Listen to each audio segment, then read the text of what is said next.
Bonjour à tous et à toutes et bienvenue à votre émission Business Matin qui vous forme et vous informe sur Business 24 Africa. Et vous faites toujours bien de nous suivre massivement. Aujourd'hui dans Business Matin, nous allons parler coopérative, nous allons parler également association, comment créer sa coopérative, pourquoi la créer. Pour répondre à toutes ces questions, un invité de marque qui va répondre à toutes nos préoccupations. Pour cela, il vous suffira tout simplement de ne pas bouger et de suivre cette émission. À tout de suite.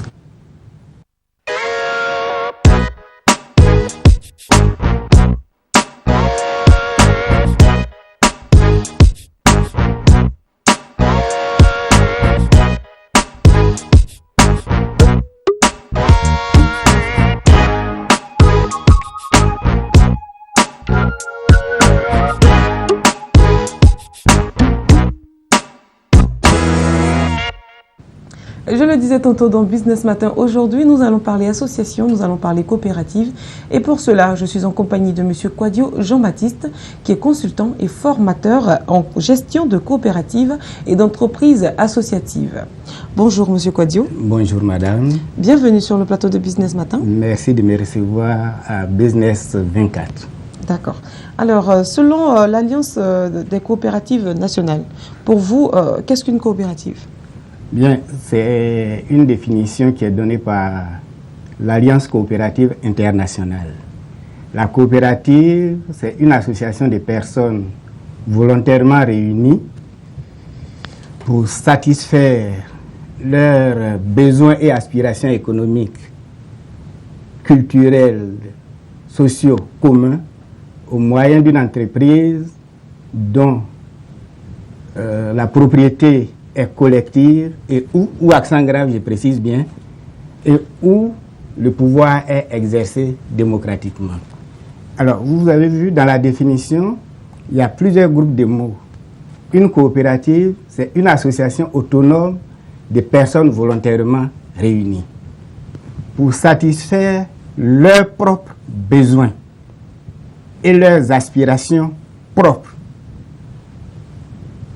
Besoins économiques, besoins de production, de consommation, d'approvisionnement, etc., etc. Besoins sociaux, école, hôpital, route, puits, etc., culturel, église. D'accord. Alors, est-ce qu'il y a une autre définition de la coopérative? Il n'y a pas d'autre définition de la coopérative, autre que celle proposée par l'Alliance coopérative internationale. D'accord. Alors, quelle est donc la typologie aujourd'hui des coopératives? Bien, merci beaucoup pour cette question parce que généralement dans notre pays, lorsqu'on parle de coopératives, les gens ne voient que les coopératives agricoles. C'est d'ailleurs très bien que les gens voient ça. Notre pays est essentiellement agricole. Alors, pour parler de typologie des coopératives, on distingue généralement 5 familles de coopératives. D'accord. Les coopératives d'entreprise, où les coopérateurs sont des entrepreneurs. Et c'est dans cette catégorie-là qu'on trouve les coopératives agricoles. Un autre exemple, dans la famille des coopératives d'entreprise, les coopératives d'artisans, les coopératives de commerçants, les coopératives de transport, etc., etc. Donc vous voyez que là, c'est des entrepreneurs. Donc ils forment une coopérative. C'est les coopératives d'entreprise. Deuxième type de coopérative, il n'y en a pas beaucoup chez nous, c'est les coopératives d'utilisateurs, les coopératives d'usagers. C'est-à-dire, on peut parler là des coopératives de consommation, des coopératives scolaires, des coopératives de logement, des coopératives funéraires, etc. Mais etc. Si on doit dire par exemple des coopératives funéraires, pourquoi pas dire en même temps des associations? Non. L'association n'a pas pour objectif d'enrichir ses membres. C'est là la différence entre la coopérative et l'association. Comme je l'ai dit dans la définition, la coopérative, c'est un regroupement de personnes qui veulent satisfaire, eux, leurs propres besoins au moyen d'une entreprise qui est gérée autrement que l'entreprise commerciale. Par contre, l'association, c'est un groupement qui va entreprendre des activités autres que dans le but de s'enrichir personnellement. Voilà. D'accord. Donc, votre question est très bien parce que c'est cette confusion-là que les gens font souvent. Et voilà pourquoi les coopératives ne marchent pas en Côte d'Ivoire. D'accord. Vous allez donc nous donner toutes les astuces nécessaires pour que la coopérative puisse marcher. Bien. Mais avant, Oui. déjà, vous allez nous dire comment on crée une coopérative. Bien, pour créer une coopérative, c'est plusieurs étapes qu'il faut suivre. Comme je l'ai dit dans la définition, la coopérative, c'est une association qui se crée pour résoudre les besoins propres à une communauté d'hommes. Donc, dans un premier temps, il faut sensibiliser, la sensibilisation. Ça fait partie de la prise de conscience au niveau de la localité ou bien au niveau de la communauté. On a dit qu'ils ont des problèmes économiques, ils ont des problèmes sociaux, ils ont des problèmes culturels. Ils produisent le piment, l'aubergine, la banane, le cacao, et puis bon, ils ne savent pas exactement où aller. Donc, il faut les sensibiliser, leur dire qu'on peut résoudre le problème par et à travers la coopérative. Une fois qu'ils sont suffisamment sensibilisés, alors, comme toute entreprise, il faut faire une étude de faisabilité.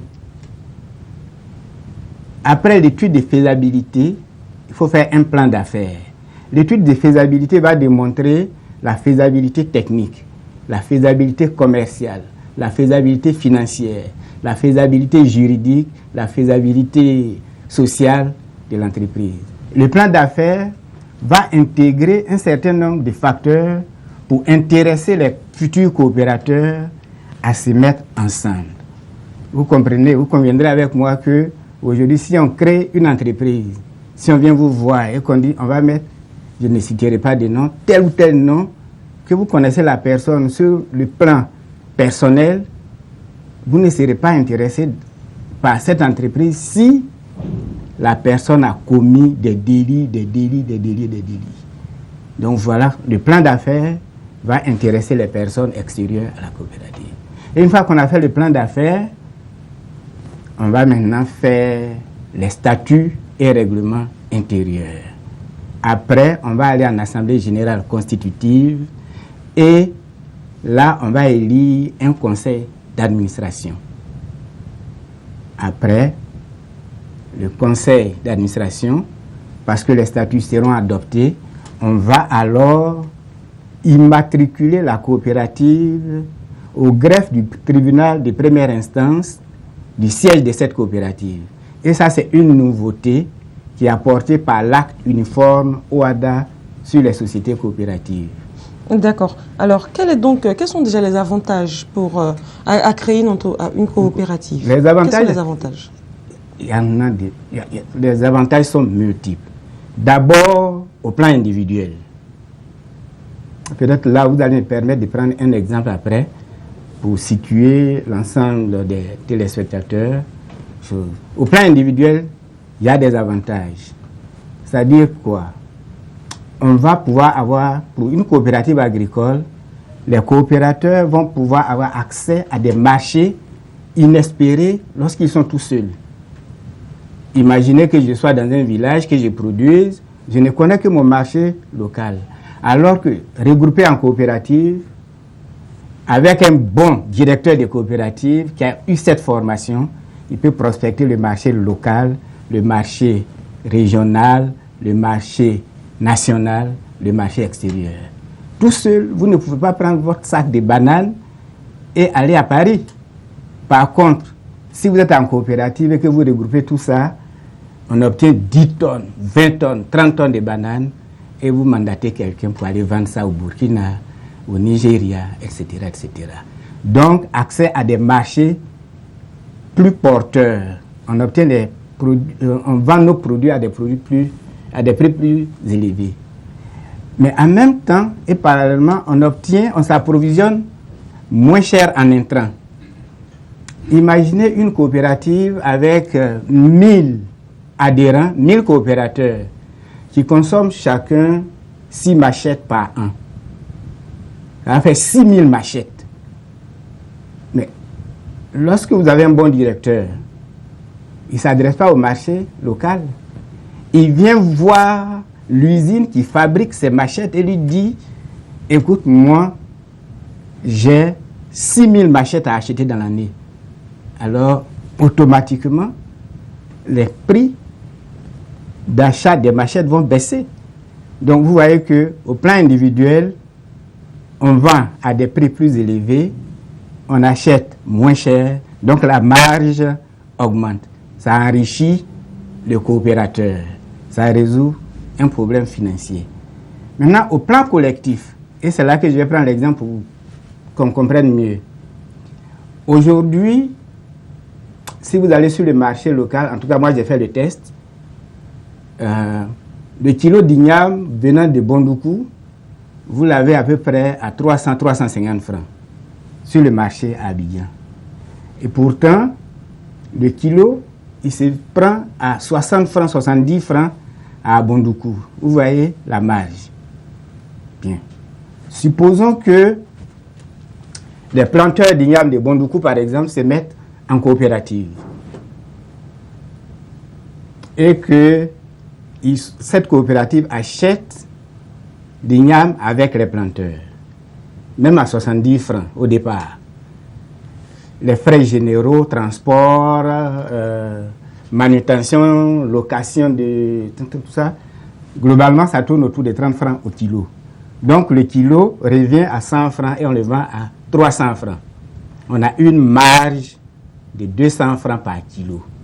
La coopérative va donner 100 francs par kilo au producteur. Donc, 60 francs plus 100 francs, cette fois-ci, le coopérateur à Bondoukou, le producteur obtient 160 francs du kilo de l'igname. Pratiquement le double de ce qu'il gagnait quand il était tout seul. Tout seul. Donc, il a intérêt à se mettre en coopérative. Maintenant, on a dégagé une marge de 200. On a donné 100 francs au coopérateur. Il reste une marge de 100 francs à la coopérative. Si vous multipliez par les 10 000 tonnes d'igname produites par Bondoukou, ça fait pratiquement 1 milliard que la coopérative engrange. Mais avec ces milliards, s'il y a une école à construire, s'il y a l'extension des classes à faire pour résoudre le problème de surpeuplement, ils n'ont plus besoin d'aller jusqu'au conseil régional. Ils n'ont plus besoin d'aller jusqu'à l'État.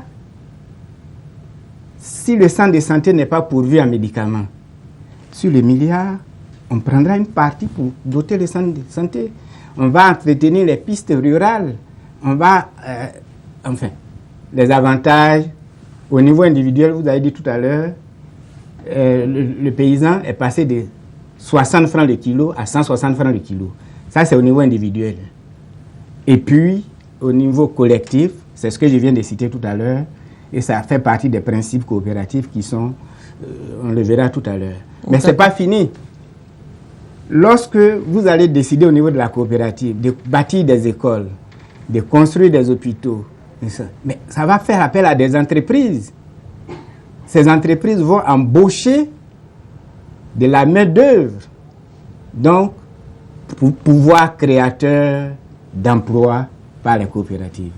D'accord. Voilà. Alors, avec vous, on vient de voir pratiquement les avantages donc à se fédérer, on va dire, en coopérative. Oui. Alors, très chers téléspectateurs, sachez, vous, tous ceux qui nous prennent en marche maintenant, que je suis en compagnie de M. Kouadio Jean-Baptiste, qui est consultant formateur en gestion et des coopératives et des associations. Aujourd'hui, dans Business Matin, nous parlons de la création des coopératives, de la création des associations. Il vous suffira donc de suivre ce numéro avec beaucoup d'attention pour avoir toutes les informations nécessaires donc à la création, pourquoi pas, de votre future coopérative. Nous allons continuer donc avec M. Kouadio Jean-Baptiste. Vous allez donc nous expliquer un peu maintenant la gestion d'une coopérative. Merci beaucoup pour cette question. Vous voyez que si vous prenez, je peux citer le journal, puisque c'est un quotidien national. Si vous prenez notre quotidien national, si vous allez à la page des annonces légales, vous allez voir que tous les matins, il y a plusieurs coopératives qui publient leur avis de création. J'en parlais tantôt, il faut se faire immatriculer. Donc, les avis d'immatriculation paraissent dans Fraternité. Là, on a fait des statistiques depuis le mois de mars. de mars 2015 à maintenant, on a vu passer plus de 1500 coopératives qui ont été créées sur les 3 derniers mois. Enfin, qui ont été immatriculées et pour lesquelles les avis sont parus dans le quotidien national. Ça veut dire qu'il y en a d'autres pour lesquels les avis ne sont pas encore parus. Or, tout à l'heure, j'ai parlé de pouvoir créateur d'emplois. Pour que les avantages qu'on a cités là soient effectifs au niveau du coopérateur et au niveau de la communauté, il faut que la coopérative soit bien gérée. Mais bien gérée, c'est quoi? Gérer une coopérative n'est pas une mince affaire. Parce que je vous ai dit dans la définition que c'est à la fois une association et une entreprise. Donc c'est une organisation à caractère hybride. Il faut savoir gérer l'association, il faut savoir gérer l'entreprise. Donc, nous allons partir pour gérer une coopérative, parler de la gestion du groupe coopératif, c'est-à-dire de la gestion de l'association. On va voir comment satisfaire les besoins des membres. On va voir comment faire la promotion de leur économie. On va voir comment fonctionne l'association. Est-ce que les assemblées générales se tiennent et correctement? Est-ce que le conseil d'administration fonctionne correctement? Donc le gérant a pour tâche de faire respecter toutes les règles, tous les statuts et règlements intérieurs de la coopérative, ce qui n'est pas souvent le cas dans notre pays. Donc, pour faire cela, on a besoin de leaders coopératifs et ces leaders coopératifs vont aider le directeur à manager le groupe coopératif, c'est-à-dire l'association. Après, il faut gérer l'entreprise coopérative. Donc, il faut planification à long terme, planification court terme, planification tactique. Donc, on parlera de planification stratégique, planification opérationnelle, planification tactique. Vous comprenez avec moi que ce n'est pas le jeune homme ou la jeune fille. Lorsqu'on s'est réunis sous le manguier, on dit, bon, toi, tu viens être directeur parce que tu es parti à l'école. Il ne sait pas faire la planification parce que ça s'apprend. Deuxièmement, après la planification, il faut organiser. Organiser, ça fait référence à organigramme. Donc, il faut dire, j'ai planifié, j'ai fait des prévisions, mais qui va faire quoi, avec quels moyens? Donc, c'est dans l'organisation qu'on va faire l'allocation. On va parler d'allouer les ressources matérielles et les ressources financières et les ressources humaines. Après, il faut diriger la direction, c'est-à-dire coordonner toutes les activités pour qu'il y ait une harmonie lorsqu'on avance dans le temps, pour éviter qu'il y ait des dysfonctionnements qui viennent contrecarrer le plan qu'on a prévu. Donc, il faut diriger. Mais pour diriger, pour être directeur, la direction suppose l'autorité institutionnelle, c'est-à-dire quelqu'un vous nomme directeur, généralement, c'est le président du conseil d'administration. Mais il faut avoir une autorité de compétence. Et l'autorité de compétence, c'est la connaissance de la coopérative. Et la maîtrise du sujet. La maîtrise du sujet. Or, ça, en Côte d'Ivoire, on n'en a pas beaucoup. Voilà pourquoi nous faisons de la formation en gestion des entreprises coopératives. Mais après, il faut contrôler. Il y a plusieurs types de contrôle. Mais ça ne se voit pas. C'est là que le bas blesse ici. Une fois qu'on a fait l'entreprise coopérative, il y a ce qu'on appelle la gestion des services d'appui aux coopérateurs. Je prends l'exemple d'une coopérative agricole. Vous avez les coopérateurs, ils ont des problèmes de production.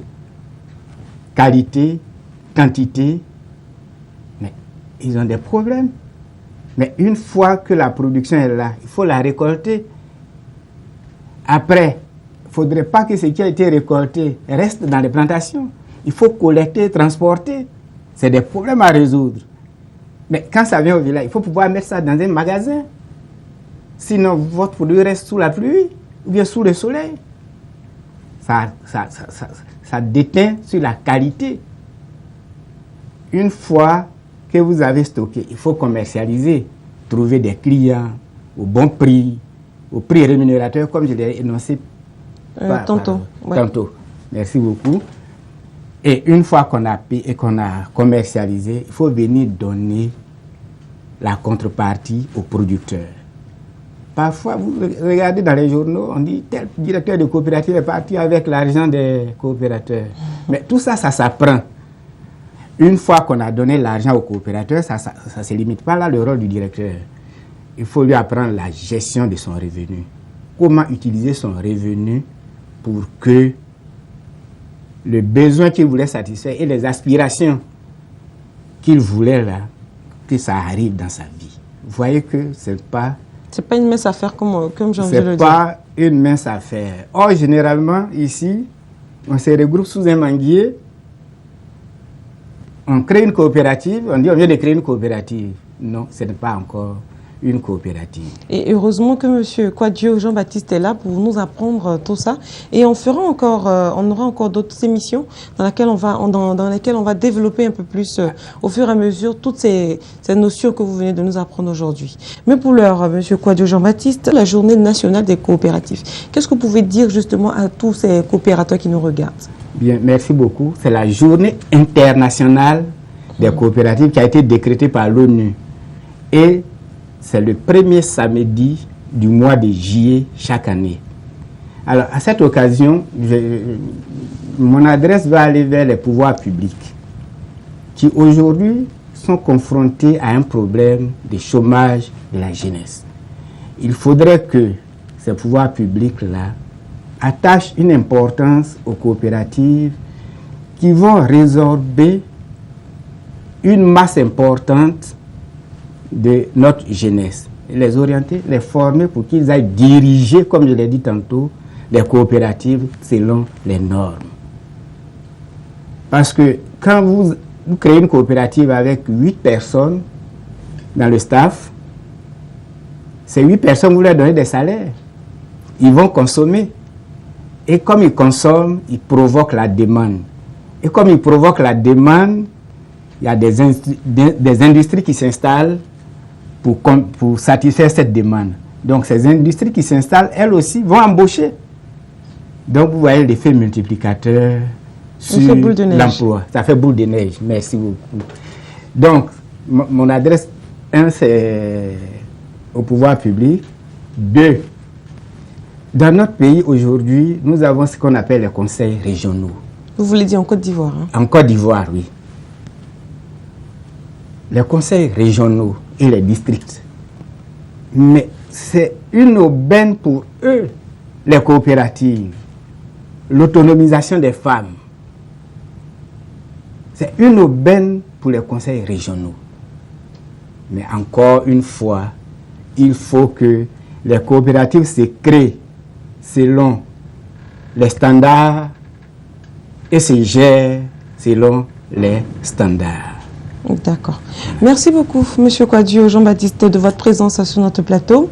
Quant à nous, nous continuons Business Matin et pour cela, nous recevons le professeur informatique, notre community manager, qui n'est personne d'autre que Sylvestre Affery. À tout de suite.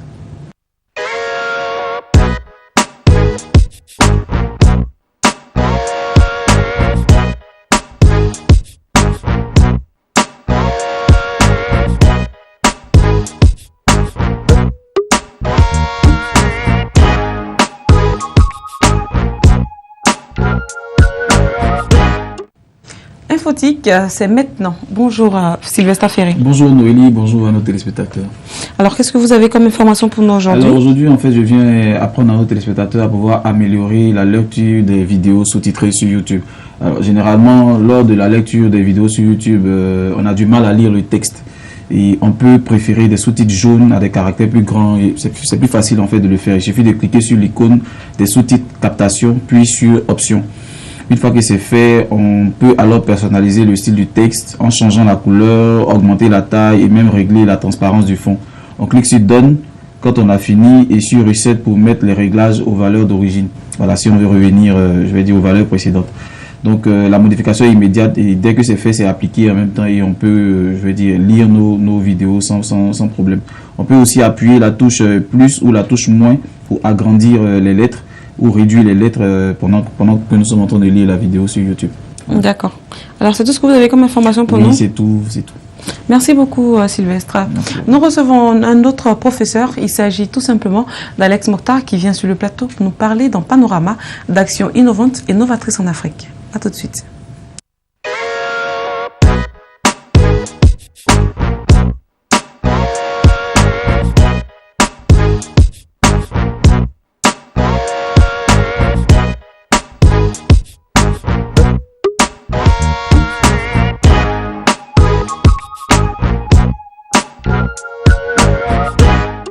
Il est sur le plateau et il nous parle d'actions innovantes et novatrices en Afrique. Bonjour Alex. Bonjour à vous Noélie et à nos fidèles téléspectateurs. Très heureux d'être là encore une fois sur ce plateau de Business Matin donc pour vous entretenir d'un sujet qui, je l'espère, retiendra votre attention dans le cadre de Panorama. Alors, de quoi est-ce qu'il s'agit? Alors aujourd'hui, on va parler de quelqu'un qui a décidé de faire preuve de grand cœur, de mener des actions philanthropiques. Il s'agit du prince Al-Walid bin Talal. Alors l'un des hommes les plus riches donc du royaume saoudien, qui aujourd'hui a décidé de mettre sa fortune, je dirais donc, au profit des plus démunis, pour ainsi dire. Alors il faut savoir que ce prince saoudien, donc le bien nommé donc Al-Walid bin Talal, connu déjà dans son pays pour de nombreuses actions de générosité envers les pauvres et connu de par le monde en tant que grand dirigeant d'entreprise et de sa holding qui n'est autre que la Kingdom Holding, donc a annoncé sa décision d'allouer l'essentiel de sa fortune, soit près de 32 milliards de dollars donc à des œuvres humanitaires. Voilà. Alors les femmes, les jeunes, l'interculturalité pour ainsi dire et les secours d'urgence sont bien sûr les thèmes que le prince saoudien veut promouvoir. Alors il faut dire que cet engagement philanthropique de 32 milliards de dollars va aider bien sûr à jeter des ponts pour la compréhension culturelle, le développement des communautés, l'accroissement de l'autonomie des femmes, la promotion des jeunes, la fourniture de secours en cas de catastrophe naturelle et la création d'un monde plus tolérant. C'est du moins ce qu'il a déclaré en décidant d'allouer en tout cas tous ces fonds-là. Il faut dire que déjà ce monsieur est actionnaire dans plusieurs grandes sociétés telles que Apple, Euro Disney pour ne citer que ces quelques sociétés-là. Ainsi que Citigroup aussi. Également, voilà. Et bien évidemment, il s'est spécialisé dans le rachat de sociétés et d'entreprises parfois en faillite qu'il relève bien évidemment de par ses investissements qui rend, je dirais, beaucoup plus viables aujourd'hui.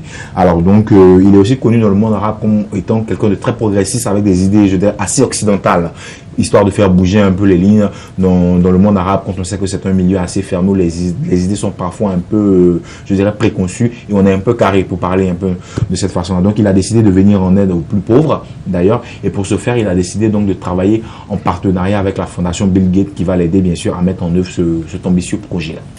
D'accord. Merci beaucoup Alex pour cette information très croustillante et très innovante. Business Matin pour aujourd'hui, c'est fini. Nous nous retrouvons très prochainement pour le prochain numéro. Et quant à moi, je vous dis bonne suite de programme sur Business 24 Africa.